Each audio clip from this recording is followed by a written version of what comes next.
Yo, Lilmar, no, for real, that way. Yo, welcome back to the YouTube video, guys. And today I gotta take the Porsche in to get it serviced. It's time for oil change. You know, Porsches only do it every 10,000 miles or once a year, so I haven't done it in a while. But anyways, they're gonna give me a loaner car because Porsche is so nice. Because you know we already drive a nice vehicle, so they give it a loaner car just to get an oil change. Most dealerships don't do that. I mean, like regular cars don't. But anyways, I'm hoping they give me something nice. I know it's gonna be something new, so I want to do a car review. I don't know what it's gonna be yet, but it's probably just gonna be another Macan. But if it's like a Cayenne, I haven't driven a Cayenne before, so that would be cool to do a car review.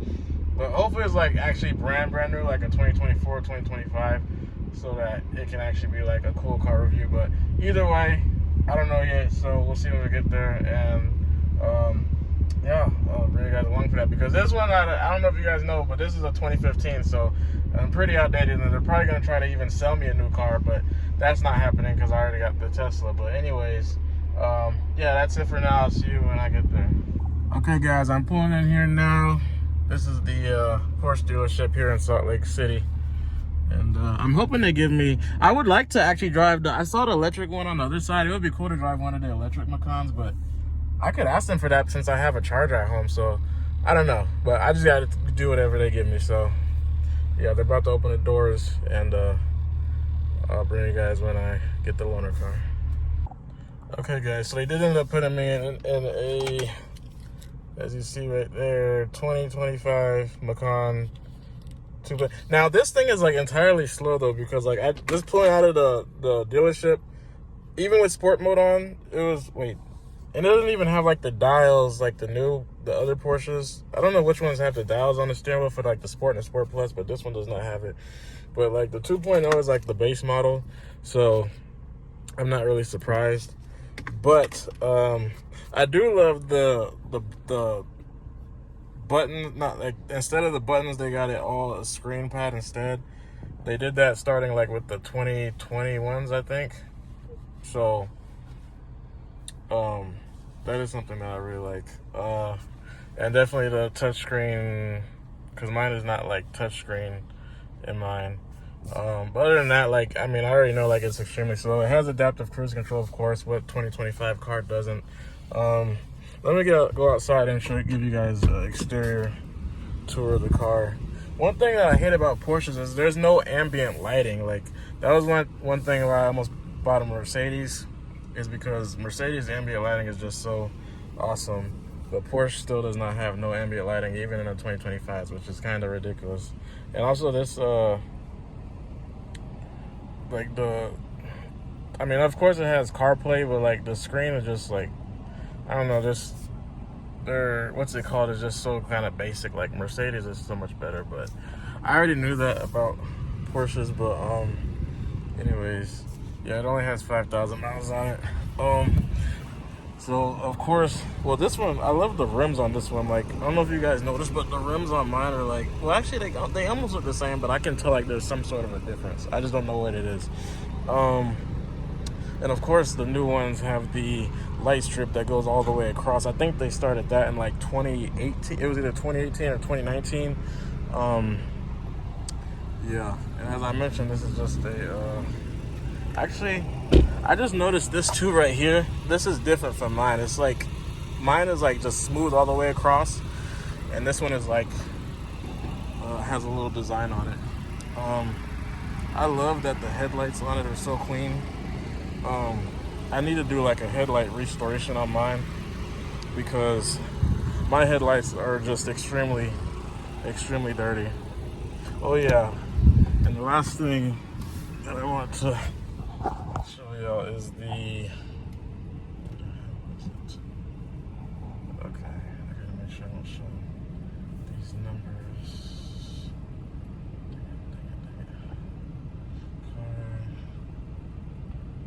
Oh, it's actually right there in the corner.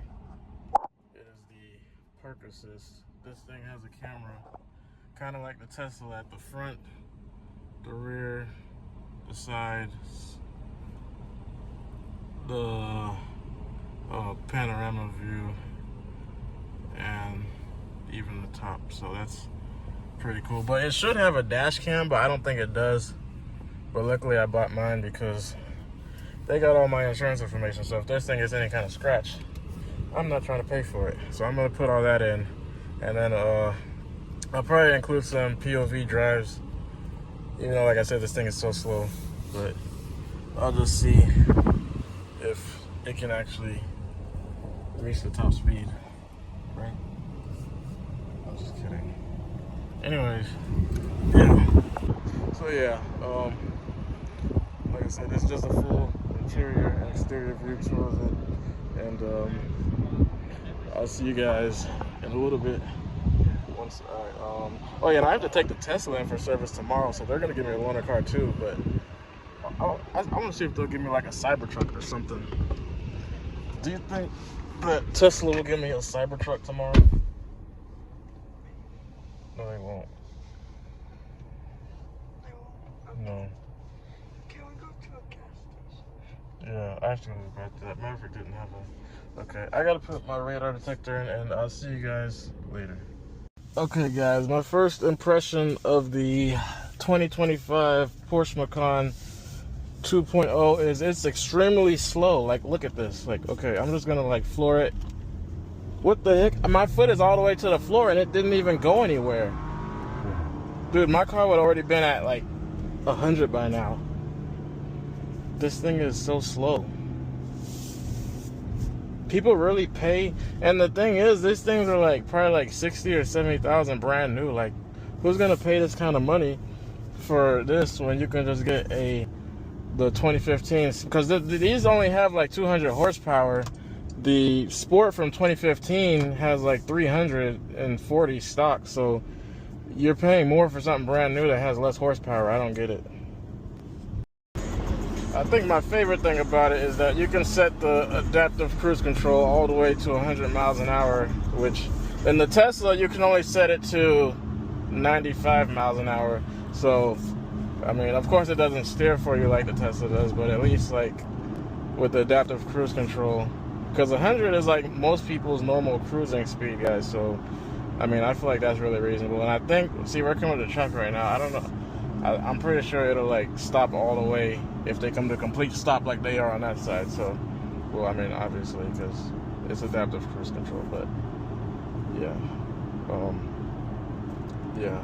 I don't know why I can't figure out how to get the lane keep assist to work though, because I think this is supposed to like steer itself, but I cannot get that working. That's the only thing I cannot figure out. Maybe this car just doesn't have that option, because there should be like a button or something to enable it. I got it enabled over here, but I can't figure out how to enable it any other way, because that's just having that button on is not doing anything. So yeah. Okay guys, I just want to show you guys real quick how awesome this looks in the garage with the white Tesla.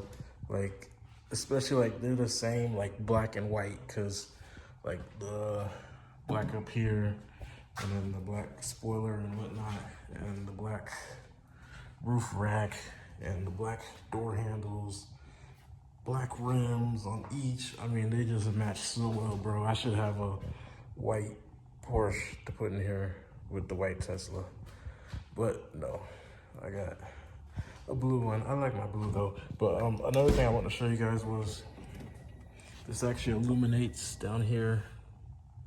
Mine does not do that. I guess I could show you guys the actual car real quick, see how much space it is. About the same.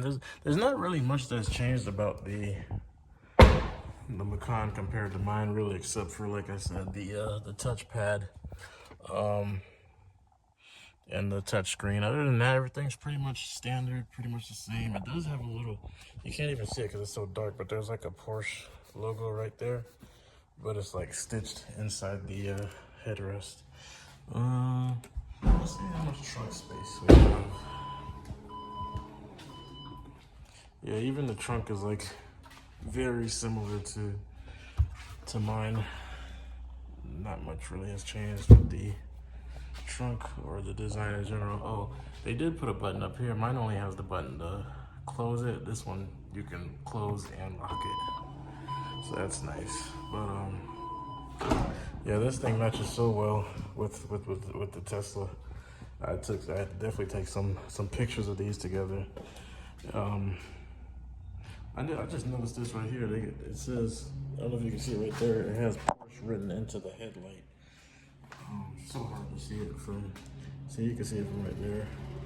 Yeah, it's got Porsche written into the headlight. That's pretty cool. But unfortunately, mine, they did find a coolant leak within mine, so I have to pay an extra like $1,400 on top of the $400 for the oil change to get that fixed, because actually like last week it got like really low on oil. Not oil. Did I say oil? I meant coolant. I don't know if I said coolant before, but I meant coolant, not oil. But so there's a coolant leak and it's gonna cost $1,400 to get it replaced. I think they said like the breather, the gasket, and there's something else, because it's something like with the X pipe, it's leaking somewhere under there near the intake. So but yeah, like a week ago, it was like completely empty of coolant, and it was kept saying, fill it up and just do not drive, and it's so low. But it like all happened all suddenly, so I think that leak is very recent. So I'm gonna go ahead and pay to get that fixed. So total for my service is gonna cost like close to $2,000. Unfortunately, you just never know what to expect when you take your car in for service. And then on top of that, I have to take this one in for service tomorrow to get, it needs cooling as well, tire rotation. There's something with the charge port that's a free upgrade, so they want me to get that done. My alignment is actually off, and I think my tire pressure on some of them are low. So there's like 5 or 6 things total. And I think that's gonna come out to like $500. I thought buying a Tesla meant like no repairs at all, but that unfortunately is not true. And I'm just finding that out right now.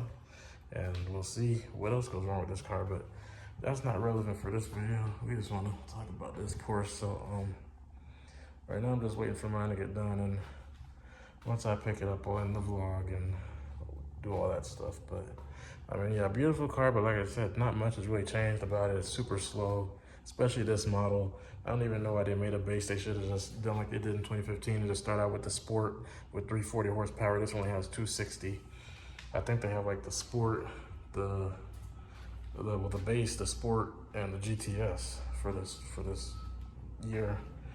So really fun to drive the turbo, but maybe I need to rent one someday. But anyways, that's it for now. I'll see you guys later. All right, guys, I actually decided I'm gonna go ahead and end the vlog here, because there's not much more to show you guys about this car. Pretty much already did. My car was not ready yesterday because, like I said, they had to do the coolant leak, so it should be ready today. But this morning, like I mentioned, I have to go drop off the Tesla as well, so get some stuff done on that. So they're gonna give me a loaner car. I probably won't do a video on that one unless it's a Cybertruck, because I've already driven the Model 3 and now the Model S Plaid, so there's not much cooler Teslas out there except for the Cybertruck. Unless they give me like a Model X or a Model E, probably a Model X, but they're probably just gonna get me in a Model 3. I'm pretty sure that's all the loaners they have. Plus, all their loaner cars are limited to 80 miles an hour. I do know that. It might be 85, I'm not sure. It probably is 85 because that's the highest speed limit in the US, but so that's not gonna be as interesting. But anyways, I hope you guys enjoyed this video. Like I mentioned, this car, like, not much really has changed on it in the past 10 years, especially like, that was really disappointing not having any ambient lighting still. But yeah, I mean, Porsche, you just pay for the brand, you don't really pay for the luxury, which doesn't make much sense to me. But personally, yeah, I would not spend $60,000 on this car, and $86,000 for the GTS. I can't say because I haven't driven it, but it also seems kind of excessive. I mean, the GTS should be way much lower. If you're getting this you know, simple for $60,000, the $86,000 for the GTS seems overpriced in my opinion as well. But yeah, I think that's about it for this video. Hope you guys enjoyed. I want to start doing more car reviews, but I don't really rent cars anymore, obviously, because I don't even really, you know, travel as much anymore. Or because with my new company, driving company, I kind of only go to like the nearby 3 states, so I don't go anywhere interesting, just Wyoming, Colorado, Idaho, Oregon, you know, boring places. Sometimes I go to Vegas, but I don't really have time to sit around and, you know, do anything interesting. So yeah, I hope you guys enjoyed this video. Make sure to click the subscribe button down below. Also, make sure to follow me on Instagram at @TheRealLilmar. And yeah, that's about it for now. I'll see you guys next time. No, for real. That way Yeah.